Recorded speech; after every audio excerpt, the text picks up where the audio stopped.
What does individualised funding mean? Yours? Yeah. So individualised funding is a personal budget. It's made up of different supports for different people in line with those support needs and your goals. So there are things like an individualised funding respite budget, personal cares and household management. So that is essentially made up of hours of support that is used flexibly for support and respite across the course of the year, how you choose and how you need. Cool. And it's quite individual, isn't it? It is, yeah. Because I've had some families sort of say, oh, but my friends get such and such. Yeah. How can I get that? Yeah. But so how would you suggest that I tell families that they can't get what their friends are getting?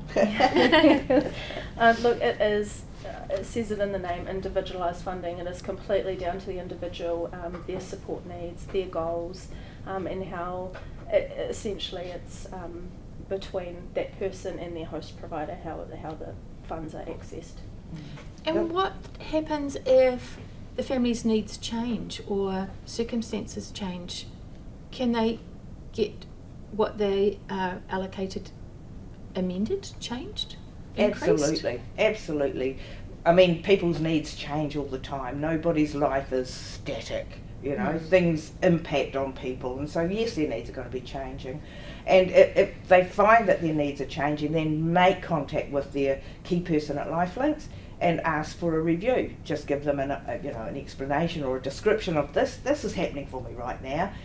The support needs are not meeting my needs. Can somebody come and talk with me and let's see what else can be done? In regards to individualised funding, what sort of things can be funded? Yours. Look, that is completely a conversation to be had with the host provider. If it provides you respite and support from your disability, then definitely that is a conversation to have with the host provider that you choose. I think the main thing is to remember that it is to support the person around their disability, around their diagnosis. So if it was something to do with needing a break, then how does that happen for that family, for that individual? How do they actually benefit from a break? How does that break occur? Then have that conversation with your host provider and just say, this is how I need a break, this is what works for us, can this be funded? Now, in terms of the individualised funding, some families have said that they get household management, some help with the household.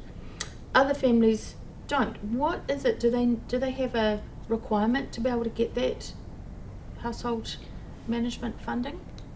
I mean, it is dependent with children, the age and stage, in relation to their age and stage, what naturally they would be doing with contributing to household management tasks.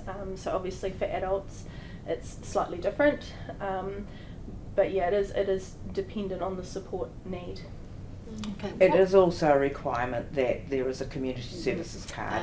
That's what I was going to ask, because I Yeah. wasn't sure. And it is difficult when families are talking to each other and one gets it and one doesn't, but you know, when you say, well, actually, is there a community services card? No, there's not. Well, that is unfortunately or fortunately is one of the criteria. I mean, we'd love to be able to support all families around maintaining the home, but it's not always possible. Are there different fund holders? There are a few options that you can choose from that are available in Canterbury. Your coordinator can talk through those host providers with you and send you links so you can have a read through and decide which one you'd like to go with, and they are contracted through Whaikaha to hold the IF budgets. Thank you. Cool.